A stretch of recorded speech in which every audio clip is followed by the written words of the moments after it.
There's one topic that keeps coming up over and over again as I talk to pastors and leaders, and that is, how does faith intersect with AI? How can we use this tool? How can we be careful? What should we look out for? Can we be hopeful? Should we be scared? I mean, these questions are coming up over and over again.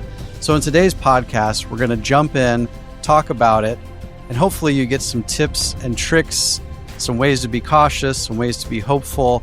You're really going to like this one. Let's go.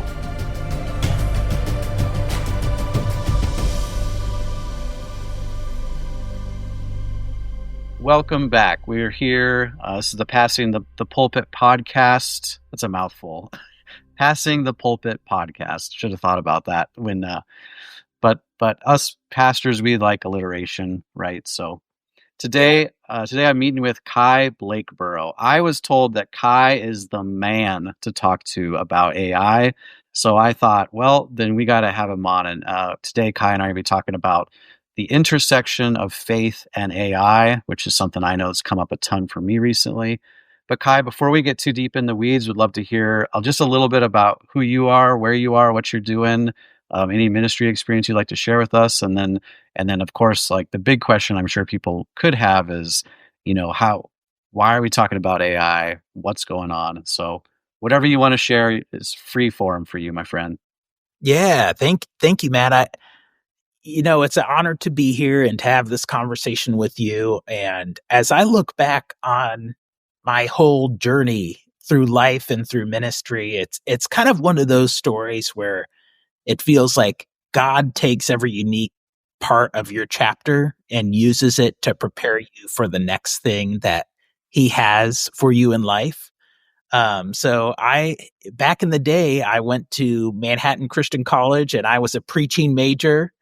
And now today I'm a Senior Research Analyst in the R&D department at Brotherhood Mutual insurance company. So wow, there's been some common threads in my story, and one of them is being in the church or serving the church, which I'm privileged to do here at Brotherhood Mutual today. But it's also been seeing an openness to God and how God is working in my life and teaching me in every season of in ministry or outside of ministry that I think of the verse from Philippians 1 that he who began a good work in you is bringing it to completion in the day of Christ Jesus. So I'm very thankful to be here and I'm very thankful to be able to speak with you and to some ministry leaders around the country who have been navigating tough topics for many years now that they weren't necessarily taught in Bible college how to handle. And one of those is definitely AI. I have, ChatGPT was released in kind of to generally available public in December 2022. And so I like to learn, I like to grow, and I like to identify new opportunities to kind of innovate and to serve people better. And so as soon as it came across my radar, it was something that caught my eye because I'm a communicator by background. Before I came to Brotherhood Mutual, I was a communications pastor at a multi-site church in the Kansas City area. And so I've always been one who likes to use words to communicate. And this was the first tool ever that me, being someone who can communicate in natural language, could use to get insights that I had never before thought possible. So it was just an amazing experience. And it quickly dawned as I worked with the tools more and more that these tools had incredible potential. They were imperfect, but they were awesome. And it's an opportunity for people in the church to use them for good and to really set an example for society about what responsible adoption and usage looks like. Wow. That's amazing. You have already spun up so many questions in my mind. Oh, perfect. But not the least of which is something that I think a lot of us think about. But how did you, so are you still currently serving in communication? Let me ask that. No, I'm on the research team at Brotherhood Mutual, and it's kind of been an opportunity that's come up because internally, I've well, let me. Sorry, do we have an edit button? I kind of You're okay. Just let it rip and keep yeah, okay. going. Um, it's kind of been an opportunity that it seems like the Lord has opened for me. Like I've had an opportunity to both through my own life and through my work, and also through my work here at the company, be a voice and try to advocate for really looking deep down towards a horizon to figure out um, what are the opportunities and the risks of artificial intelligence, and how can we move forward safely. And so it's really become a passion of mine because what I've realized is, I'm a millennial, Mhm. and us millennials grew up with internet at our fingertips. We were the first generation to do so, and we didn't really know a world without it, right? And it's the same way with Gen Z, with social media. As a millennial, I started using social media right about when I came to college. I remember this cool social network called MySpace. Uh, there's a blast for the past for some Yep. people, and Shout out MySpace. yes, yeah, yeah. Everyone started with that one friend, right? Yep. Yep. Tom, I think Tom. But anyway, so it was a discovery for me in my adult life. So I knew what life was like without social media. But Gen Z, that wasn't the case.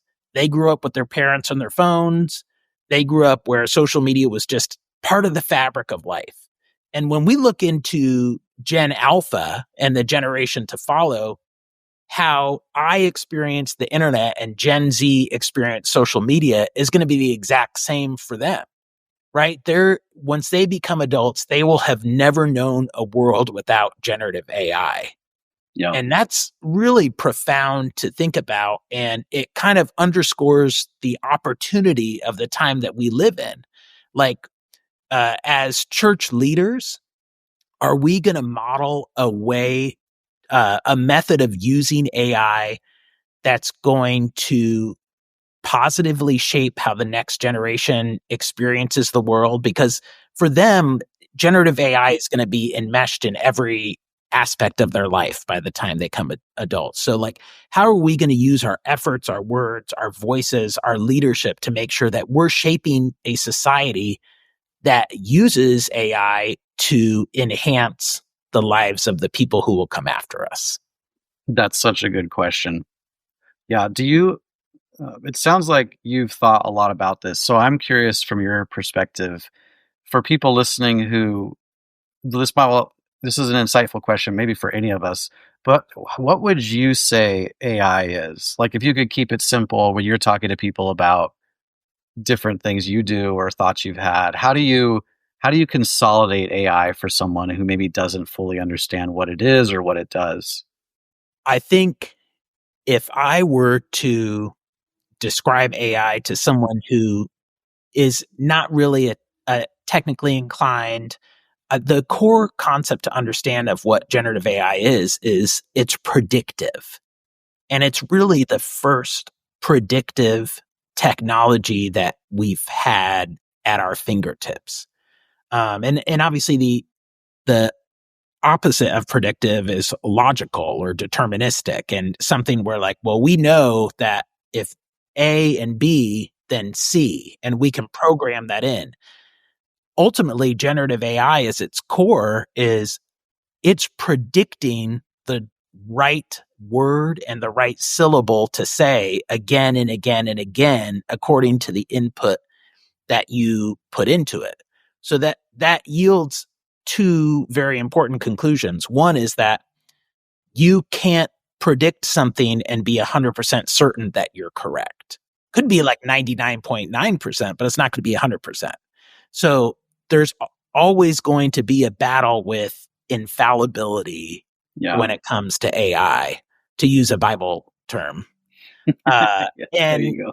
number two, just like Jesus said, what comes out of the mouth is what's comes from the heart. Mm-hmm. From the heart, the mouth speaks. Yep. It's very much the same for AI. It's the data that you put into it really controls the output that you're going to get from it.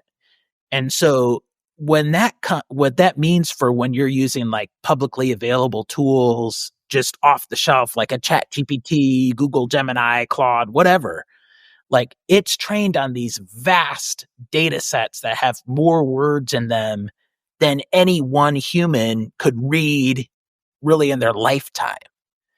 And so it's both a mile wide and a mile deep in a way, but it's hard to really trace back like, well, where does this data come from? And really it's mostly impossible. Although they're like with advancements of AI, we can use techniques like grounding to say, oh, we can cite this source in coming up with our answer, and get more confidence in that way. But the more informed data and data that you trust, especially when it comes to spiritual matters that you can bring into the conversation, the more confidence you can have that it's going to give you something that it could be helpful. And getting real practical, there was I was watching an Instagram reel the other day, and this guy was talking about how he used ChatGPT to use his Bible study.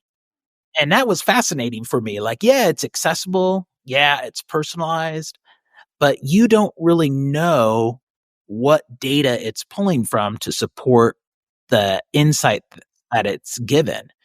And so like coming with your own data, like a recent sermon or a commentary that you trust. I know the Logos software. Mm-hmm. I always say Logos because I took Greek in college. That's right. But whatever your dialect, the LOGOS software, there you go.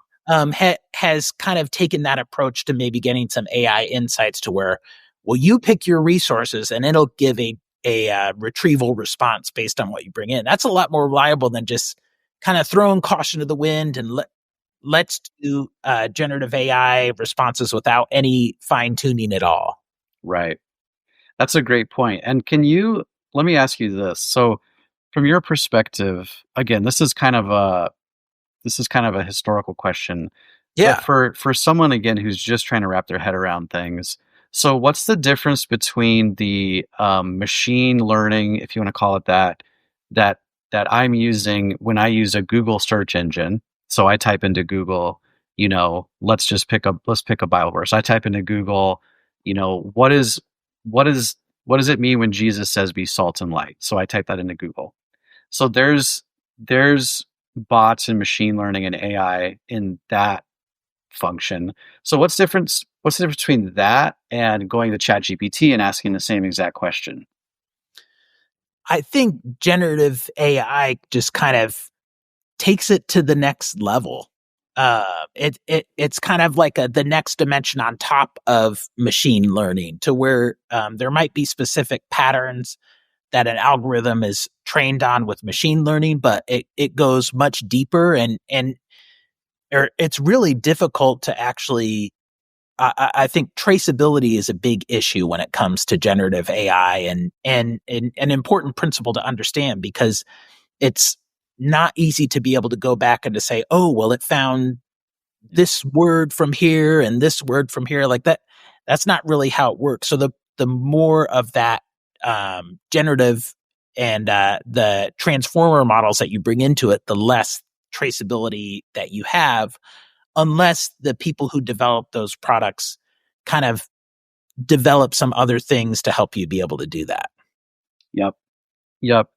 So before I get into, again, I've got so many questions rolling through my head, but before I get into maybe some of the negative or some of the, whatever you want to call it, the dystopian Terminator, Sarah Connor type questions I might have. Where do you imagine, or even in your work at Brotherhood Mutual or different things you've considered, but where do you see AI really being helpful? Where do you see it being positive? And then if you take some of what you've learned, and apply it to a ministry context, where do you feel like it could be a helpful tool. Yeah. Well, I can think back to my time in ministry, and the number one way that I could describe my time in ministry is time strapped. There's so much more that I wanted to do than I felt that I had time for to be able to accomplish. And as I look back, some of that was because I had trouble discerning between what was urgent and what was important. Yep. And what was something that I felt like I needed to do well, and where were times that I could better enhance the mission of the church. There were other times where, like, this has happened about 20 times since I left ministry. I found out about something that I could do in minutes that took me hours in ministry because I didn't have the time to look or didn't have a network of people who worked with the same tools or functions that I did. And so the reason that I bring all those up is because those are all things where generative AI can help fill the gap. Where you have skill gaps or knowledge gaps, or where you're just overwhelmed and don't know where to start, that's where AI can really come and help support you as an individual carrying out the Lord's work. And it could be as simple as, I used to work in, I used to do some creative work in the church, and I cannot, if I enter into AI, I can't figure out how to make this layer appear correctly, or what are tools in Photoshop I can use to accomplish X. Or I don't like Excel. How do I do total these rows in Excel? I can't figure it out. Or like I've got to have a presentation about how to reach out to this audience by next Monday. Can you help me get started with some ideas? So thinking about AI as your co-pilot, as your writer's block breaker, where to go when you're vague or confused and don't really have anybody to ask, like, those are all things that you might only use it a few times in that way, but it could lead to minutes or hours of your time back. And I'm kind of like, when we're thinking about people using it, individual people, I kind of think about the something I call the human AI human sandwich, where you start with something that you're working on and you give as much context as you can. Then you ask AI to speak into that and either make it better or help you clear that gap. And then on the other side, you have human involvement again, where you're tailoring and shaping that output and applying your own subject matter expertise and contextual knowledge to make it something that's actually valuable and ready to bring into the world. So the idea is that we're not offloading stuff to AI.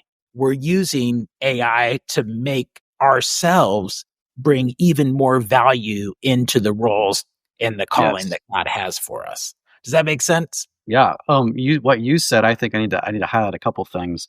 The first being the human AI sandwich. I mean, what a great, very, like, a very practical, a very accessible imagery for people who are wrestling with, like, well, how do I interact with this tool in a way that I can feel good about? Well, in the human AI sandwich is great because it begins with you. You got AI in the middle and it ends with you. So Yes. so if someone's listening, that could be really helpful to think about it in those terms. Okay, this tool I'm not sure about, but I'm gonna keep it in this framework. I'm gonna keep it in the sandwich, and I'm gonna be okay. Yeah, it's a great takeaway, and it's kind of one of those frameworks that you can. It's a tasty framework, I guess, that you can take with you, like, to any tool, no matter how the tools change or how the tools grow. That's ultimately where things need to land. Yeah.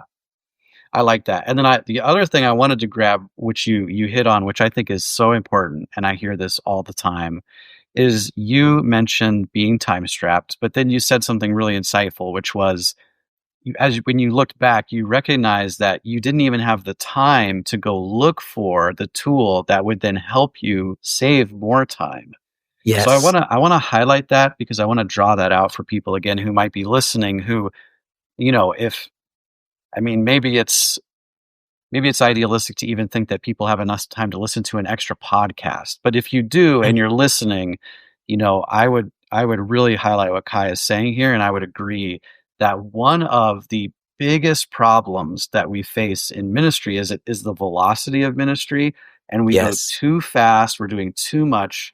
And there are tools and people and processes and softwares that could help us massively, but if we don't take the time, then you're never going to find them. So that's just an admonition, right? To just, hey, take the extra time you need, schedule it in, factor it in. The book of Proverbs, right, has this, I believe it's the book of Proverbs. If it's not, I'm going to sound, it's going to be horrible. But this proverb about not taking the time to sharpen the axe. If you're just constantly cutting wood down, you're just chopping, chopping, chopping all the time, then your blade gets dull, and then it takes longer and longer to cut that same tree down. So you've just got to take time to sharpen the tools, to sharpen the axe, sharpen the software, whatever you want to say, right? Whatever tool it is. But anyway, I Yeah, really wanted to draw that out and highlight that for people. you're exactly right, Matt. And what's interesting is I just saw a study over the weekend, and it was from a group called, I think it was called the Journal of Knowledge Management. And what they discovered, I think it was about 500 people, and 2/3 of them were employees and 1/3 of them were leaders. And they identified that the leaders' adoption of generative AI was key in accomplishing some very positive outcomes in terms of unlearning. So using AI at the leadership level, successful leaders were able to use it to like call out old ways of thinking or just resources or modalities they hadn't considered before, or even just to use it as a devil's advocate. Like, what am I not thinking about? Why might this fail? Where are my blind spots in this? And if they model and normalize that it empowers the rest of the people that report up to them or the rest of the volunteers or employees in their organizations to kind of use that same way of thinking for how to adopt AI into their own contexts. And those are the kind of wins that are hard to measure, but just because they're hard to measure doesn't mean that the value of those wins shouldn't be diminished. Yes. I love how you're saying that. So yes, be encouraged, listener.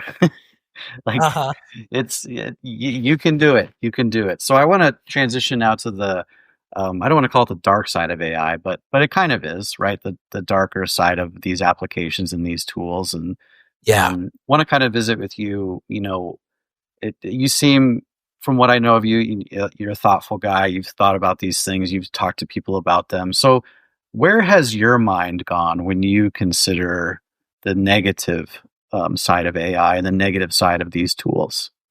Yeah. And this is really why I believe that the church can't afford to leave its head in the sand in this conversation, because there are very real risks that could be affecting some of the individuals in the churches you serve.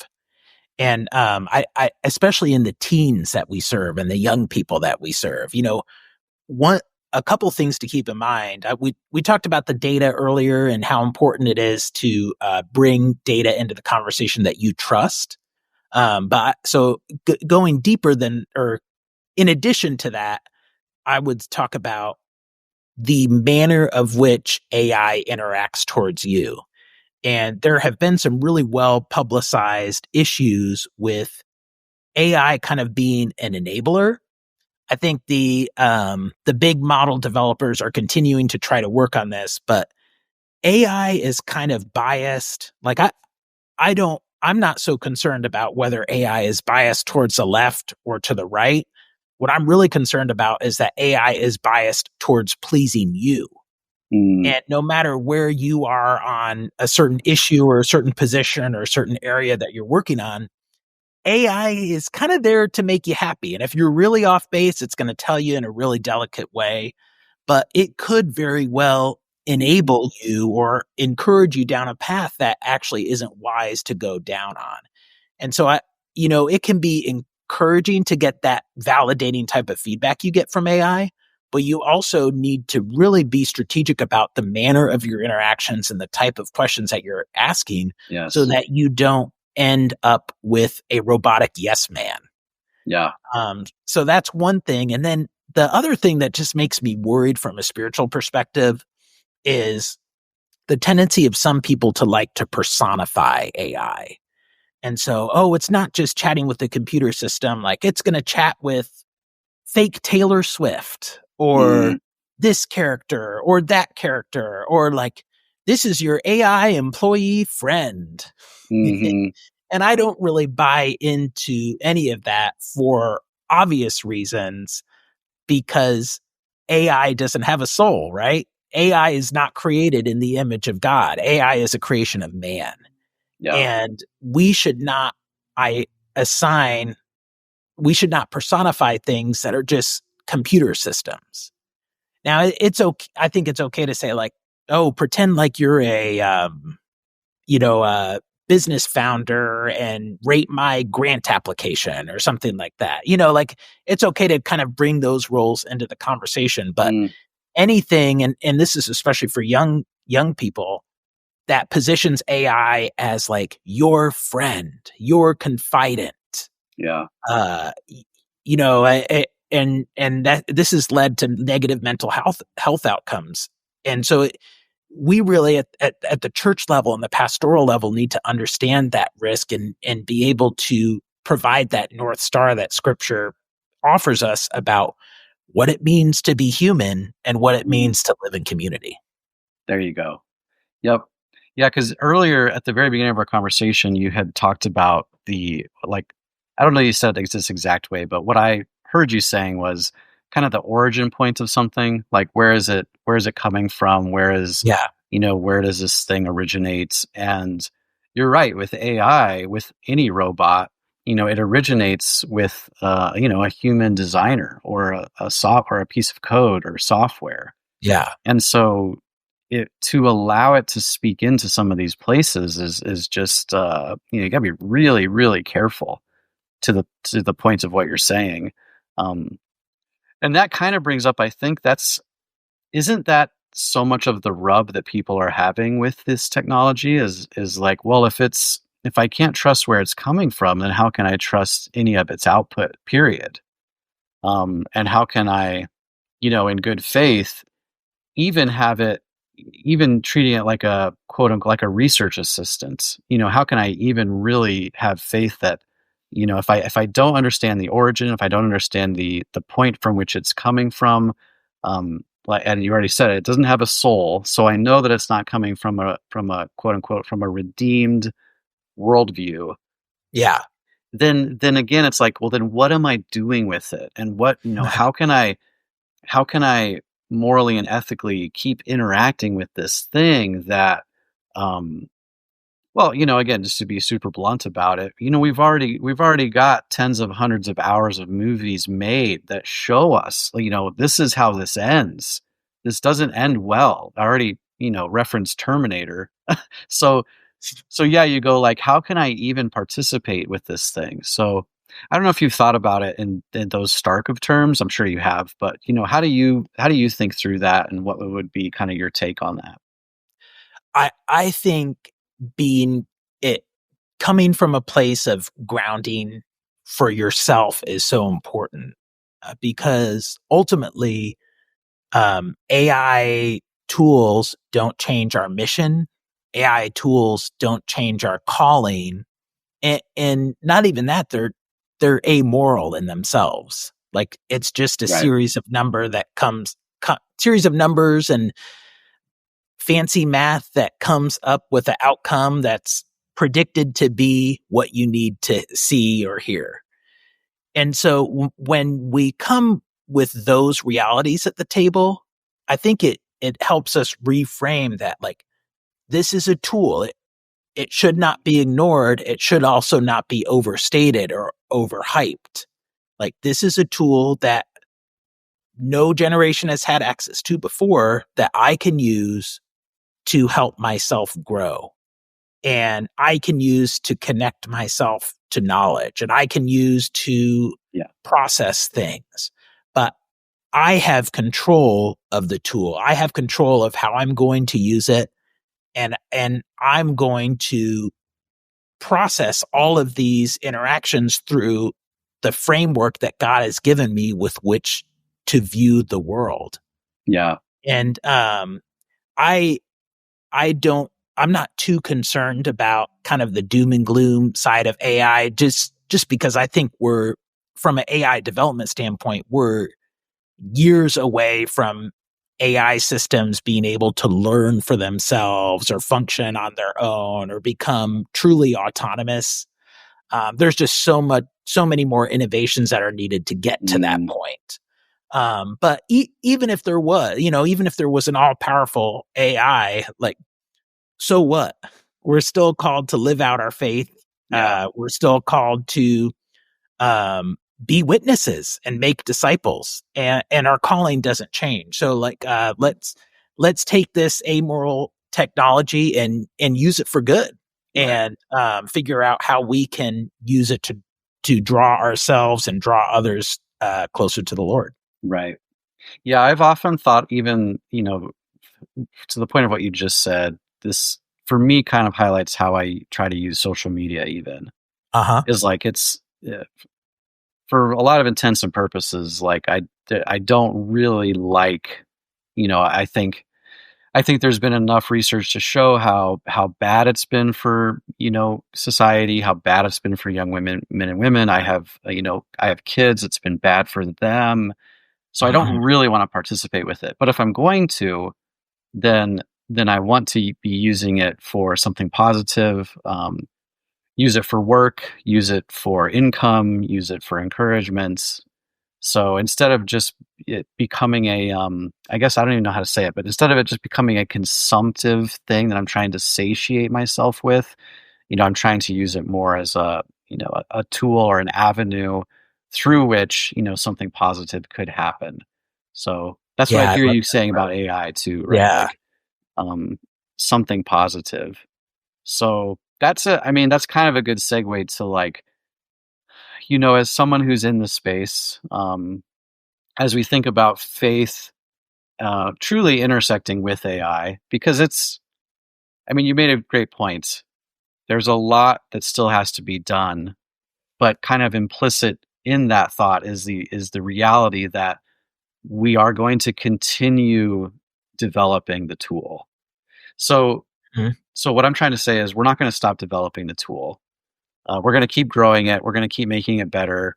ChatGPT 5, 6, 7, 8, 9, 10, on to infinity. Like, who knows how high it will go, but we're going to keep developing it. So with that in mind, we are going to intersect with it. We are interacting with it. And I was even sharing with you before we got on that this is the question that comes up in every one of my conversations with pastors, is this, and this question of, like, well, what do you think about AI? Or what about AI? Or, how, as I'm preparing sermons, like, how do I use AI? And so faithfully, so all these questions coming up more and more and more. So faith is intersecting with AI. Faith is intersecting with, now this new world, this new frontier. So as you think about that, what's your encouragement to people? Like, how do you, if this podcast just got shut off, what, right in the next 2 minutes, like, what would you want to really leave with people, or your encouragement as pastors and ministers consider using AI? Yeah, that's a great question, Matt.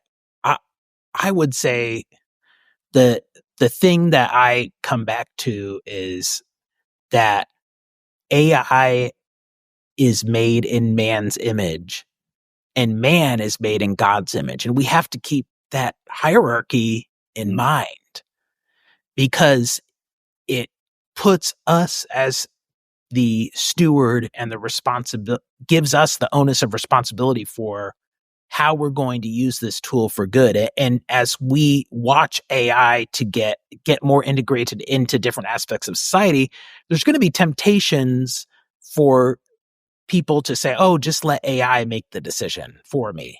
I'm just going to bypass that off, like AI decide. And at companies, that's a temptation as well. That not at the company I work at, but thinking more broadly across different industries.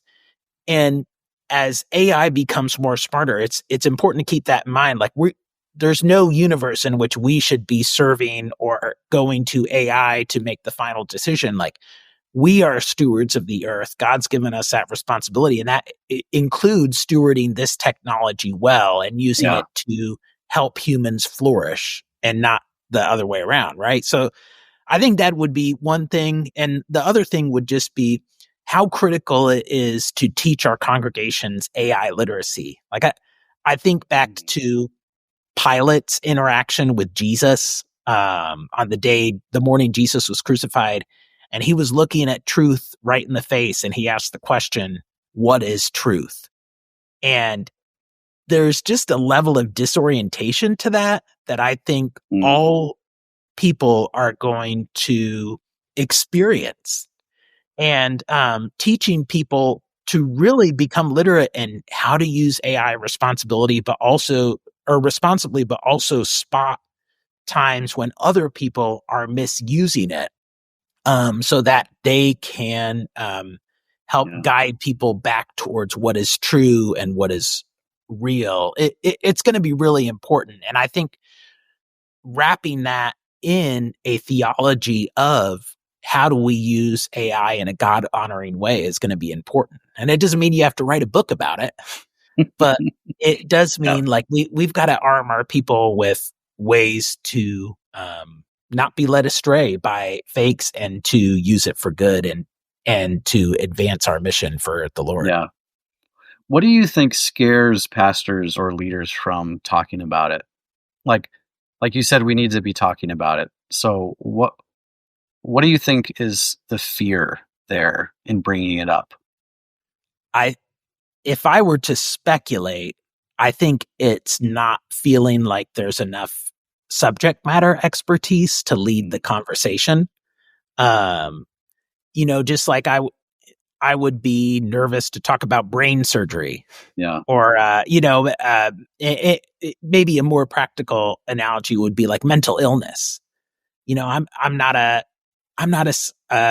I don't work in a mental health profession, so am I the right person to be talking about this? And obviously there is a dimension of that where you do need to lean on some subject matter experts to gain a proper understanding of the space. But bringing that spiritual application to the conversation and developing that knowledge through you and through some other knowledgeable people in your conversation, so that the shepherding that you can provide it can be more informed, seems like a good path forward to that.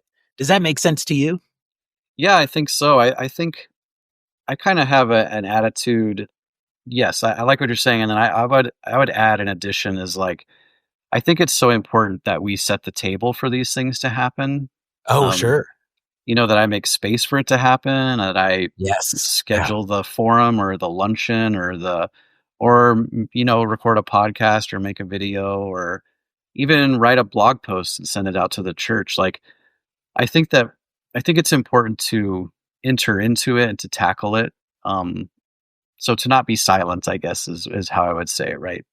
But to create space that we can even begin to have the conversation. And I think if there was one thing that I wish I would have been more comfortable with saying as a younger pastor, but I think that pastors generally, I just wish we could be more comfortable saying, hey, I don't fully know the answer to the question you're asking. Oh yeah, that's so good. Because there's just such a pressure to like have an answer for everything. And even when you were sharing your thoughts, it made me think of this reality that so many pastors feel like they have to be subject matter experts over so many subjects. Yeah. And, we don't expect that from anybody else in any other position that I can think of right now. I'm probably missing something.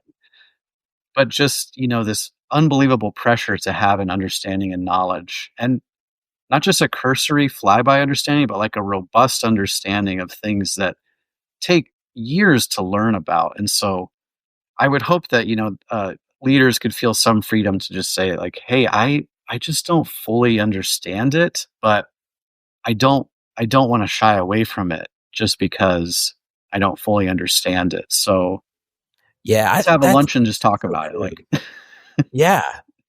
Yeah, and a lot of these conversations are uh, ones that can be just as powerful coming from small groups or around the table, mhm, and really getting into the specific of somebody's experiences or struggles or context, because the way that you might guide a high schooler in through this conversation is totally different than you would a 65-year-old or a 75-year-old who might be targeted for scams or with advanced AI techniques that mm, that are making people who are trying to accomplish nefarious purposes a lot more effective in doing so. So yeah, it just spans the spectrum to your point, and mhm. the guidance can vary. Right.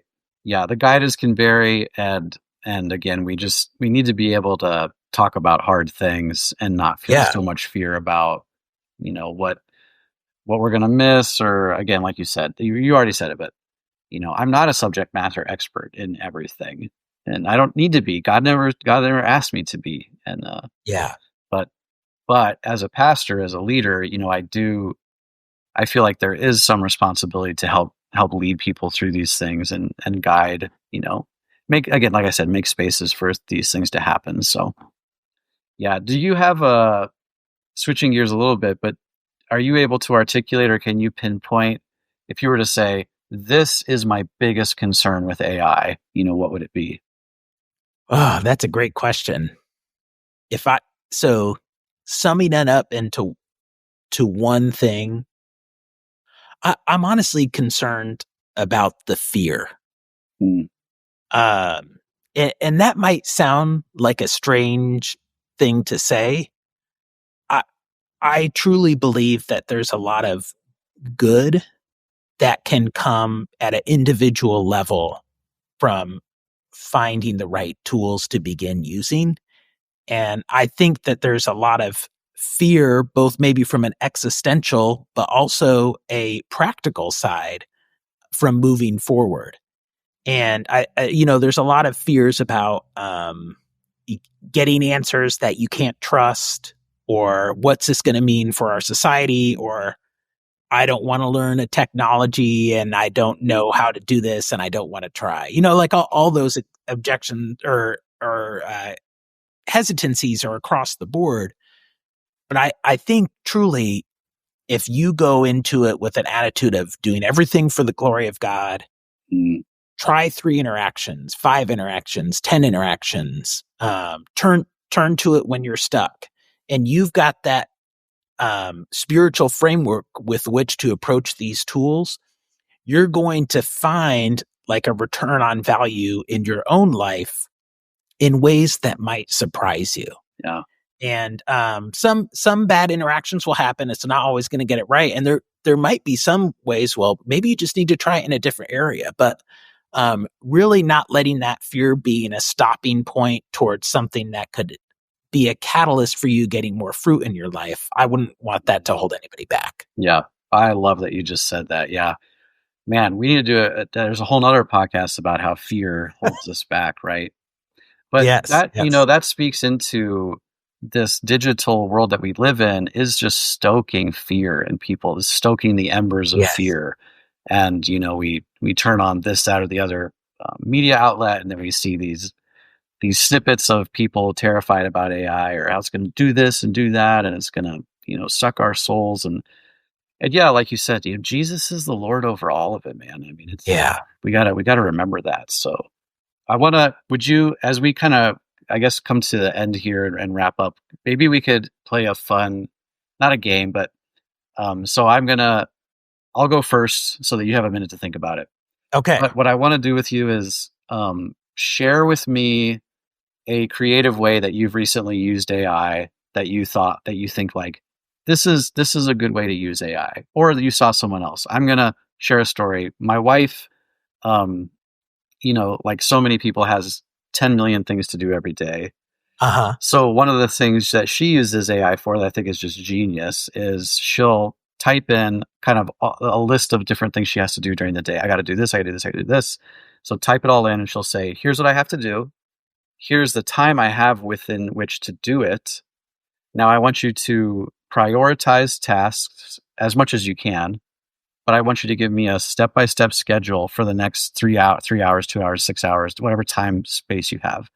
So prioritize the steps, and then, chat will spit that out for her and give her a step-by-step schedule in which to accomplish the things she needs to do. And I just think that's a great way to use the tool.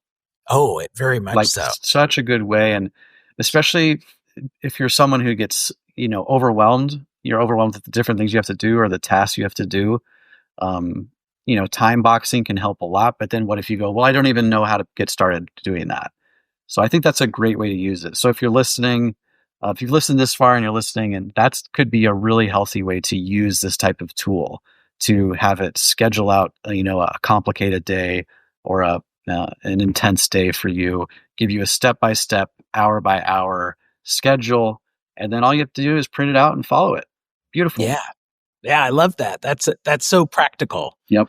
And it puts her in the driver's seat still. So that's right. I really like that. Yep. So what about you? Yeah, for me, I think I'll use an answer that involves images. Okay. I think we like to talk about and joke about how bad the AI generated images are. But really what excites me about the image capabilities is its ability to process images that you send to it. So anything from, I've used it for what's going on with my toilet. What part do I need to replace to make it work again? Yes. But also, my son got diagnosed with type 1 diabetes back in, it'll be 2 Christmases ago this Christmas. Okay. And so within the last year, we've used it to estimate carb counts when we are looking, it's not right there on the box. And so we're like, well, I don't know.